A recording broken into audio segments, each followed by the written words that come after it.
Baik, Assalamualaikum warahmatullahi wabarakatuh. Ya, salam sejahtera buat kita semua. Kali ini kita akan membahas mengenai dasar reformulasi sediaan farmasi. Ya, seperti yang kita tahu, sediaan farmasi itu pasti ada formulanya. Ya. Nah, ini kita membahas tentang reformulasi. Ya.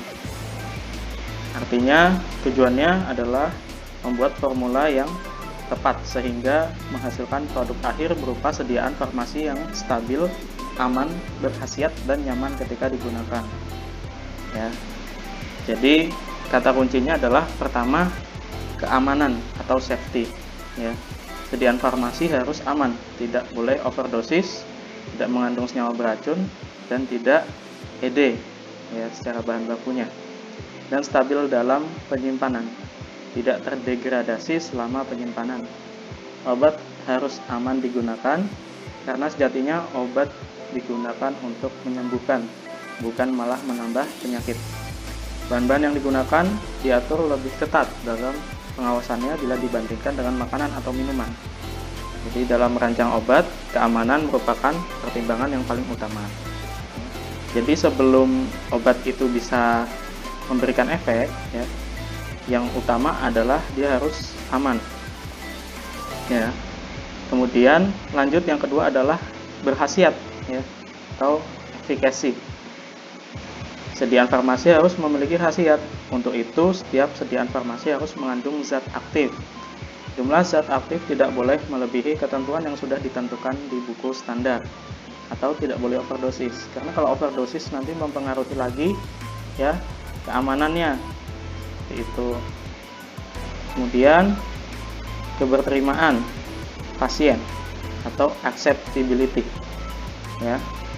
Sediaan farmasi harus bisa diterima oleh pasien atau setidaknya tidak menyulitkan pasien dalam penggunaannya.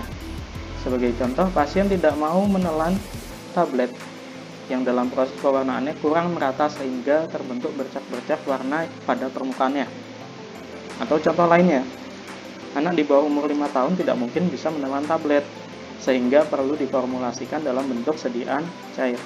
Sebaik apapun khasiat dan stabilitasnya, bila pasien tidak mau meminum obat tersebut, maka khasiat dari obat itu pun tidak akan bisa dirasakan.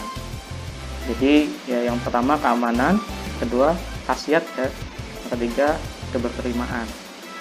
Semuanya saling mempengaruhi. Kita lanjut. Pertimbangan umum dalam reformulasi itu apa aja?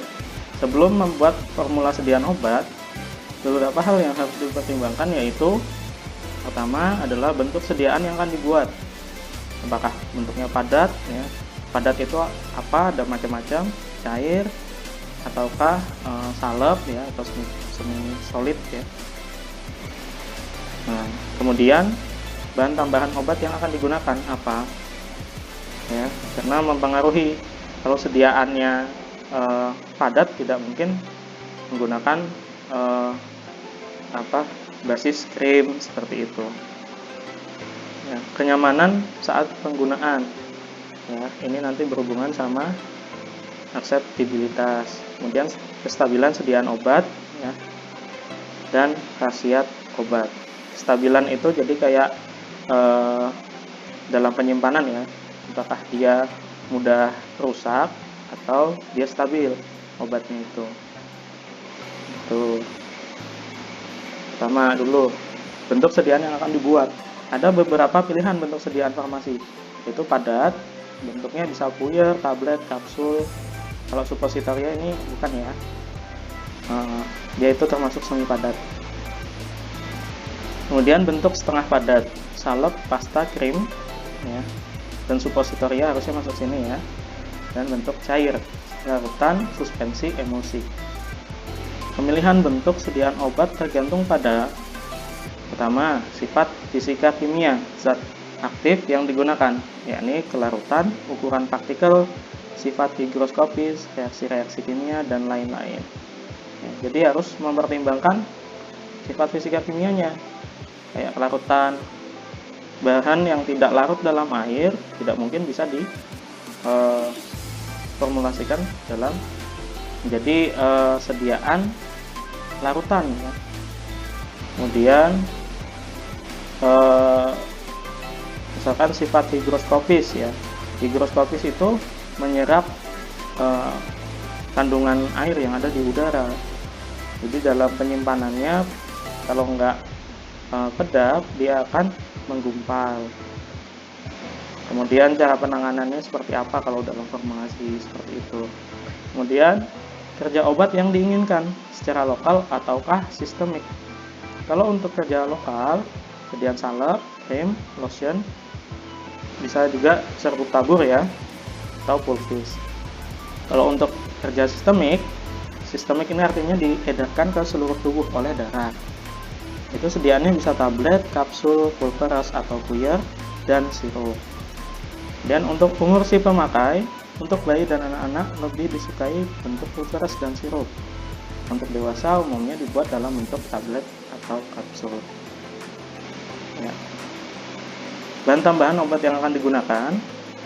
Bahan tambahan yang digunakan dalam formulasi harus kompatibel atau dapat tercampurkan dengan bahan obat utama atau zat aktif dan bahan tambahan yang lain. Jadi kalau tidak tercampur ya untuk apa dijadikan dalam satu formulasi yang sama gitu. Jadi nanti malah tidak homogen. Kemudian bahan tambahan diperlukan untuk pertama, mendapatkan bentuk sediaan yang diinginkan, akan bentuk tablet, larutan, dan lain-lain. Contoh, bahan tambahan pada tablet. Tablet itu ada pengisi untuk memperbesar volume tablet. Ya. Jadi kayak misalkan CTM 4 mg, itu nggak mungkin 4 mg dikempa atau dicetak ya, dicetakan tablet. Itu terlalu sedikit. Jadi harus diperbesar volumenya. Kemudian pengikat untuk merekatkan serbuk bahan obat. Ya. Kemudian penghancur untuk mempercepat pecahnya tablet di dalam lambung.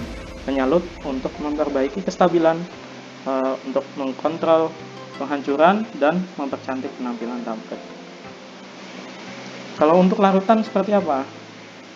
Larutan ya pasti ada pelarut untuk melarutkan bahan obat. Kemudian ada pengawetnya juga untuk mencegah pertumbuhan mikroba. Jadi pengawet ini biasanya ada di sediaan cair atau yang bahan pembawanya adalah air. Ya. Kemudian memberi warna dan rasa ya. Jadi kayak korigen, koloris dan saporis ya. Rasa itu saporis ya. Warna itu koloris. Demikian juga untuk sediaan salep, pasta, krim dan lain-lain. Ini untuk memperbaiki penampilannya ya. Kemudian menjaga kestabilan sediaan obat, misalkan pengawet, pensuspensi, pengemulsi ya. Jadi selain untuk membuat bentuknya ya, dan bisa juga untuk menjaga kestabilannya, misalkan tambahin pengawet ya, pensuspensi untuk suspensi sediaannya, dan pengemulsi. Kemudian menjaga kestabilan zat aktif, misalkan antioksidan. Jadi zat aktif itu bisa teroksidasi oleh cahaya matahari. Ya, contohnya sediaan air ya biasanya, atau di minuman-minuman biasanya ada ya antioksidannya, bisa itu berupa vitamin C, bisa juga berupa tokoferol ya, atau vitamin E, seperti itu, macam-macam. Kemudian kenyamanan saat penggunaan. Kenyamanan saat digunakan penting untuk diperhatikan karena akan mempengaruhi kepatuhan si pemakai obat. Jika obat berasa tidak enak, maka orang akan enggan mengkonsumsinya. Rasa yang tidak enak ditutupi dengan penambahan korigen saporis. Bau yang tidak enak ditutupi oleh korigen odoris. Warna yang kurang menarik ditutupi dengan korigen koloris. Rasa pahit dari obat-obat tertentu, misalkan ampicillin dan amoxicillin, dapat diatasi dengan penggunaan garamnya, yaitu ampicillin trihidrat atau amoxicillin trihidrat yang tidak pahit. Jadi kalau kalian lihat ya, kebanyakan obat itu dalam bentuk garamnya, misalkan amoxicillin trihidrat ya, atau ambroxol HCl, misalkan seperti itu. Itu karena dicari bentuk garamnya yang tidak air rasanya. Seperti itu. Kemudian sediaan setengah padat harus memenuhi persyaratan, yaitu pertama halus, yang kedua mudah dioleskan, tiga tidak lengket, yang keempat tidak meninggalkan bekas noda pada pakaian. Jadi untuk setengah padat ini, dalam hal ini mungkin krim, ya, krim atau salep. Kemudian stabilan sediaan obat. Selama penyimpanan, sediaan obat harus tetap dalam keadaan yang stabil, tidak menampakkan tanda-tanda kerusakan. Tanda-tanda kerusakan yang umum ditemui pada sediaan obat misalkan terjadi perubahan warna, bau, rasa. Ya. Jadi kalian bisa tahu bahwa sediaan farmasi itu rusak apabila warnanya berubah, baunya sudah tidak sama ya, dan rasanya ya. Ini kalau misalkan obatnya obat minum ya. Kemudian timbulnya kristal pada permukaan tablet atau kaplet. Memisahnya air dan minyak pada sediaan krim atau emulsi. Jadi kalau udah berpisah gitu air dan minyaknya, ini bisa jadi sediaan itu atau bisa dipastikan sediaan itu rusak ya. Untuk menjaga kestabilan sediaan obat perlu dilakukan pertama penambahan bahan tertentu, misalkan pengawet. Ini untuk mencegah kontaminasi bakteri. Bisa juga dengan pengemasan yang tepat ya. Bisa juga pemberian petunjuk tentang cara penyimpanan yang benar. Ini tiga-tiganya bisa diaplikasikan bersama-sama untuk mendapatkan kestabilan yang optimal seperti itu. Untuk menjaga khasiat obat ya, untuk menjaga khasiat obat perlu diperhatikan pemilihan bentuk sediaan. Sebagai contoh, jika zat aktif tidak stabil dalam air ya, maka tidak diformulasikan dalam bentuk cair. Bahan tambahan yang digunakan tidak boleh mengurangi khasiat zat aktifnya ya. Pemberian petunjuk cara penggunaan yang benar seperti itu. Ini ya contohnya untuk formula beberapa bentuk sediaan obat. Kalau tablet itu biasanya zat aktifnya antara 1 sampai 50%. Sisanya adalah bahan tambahan. Ya.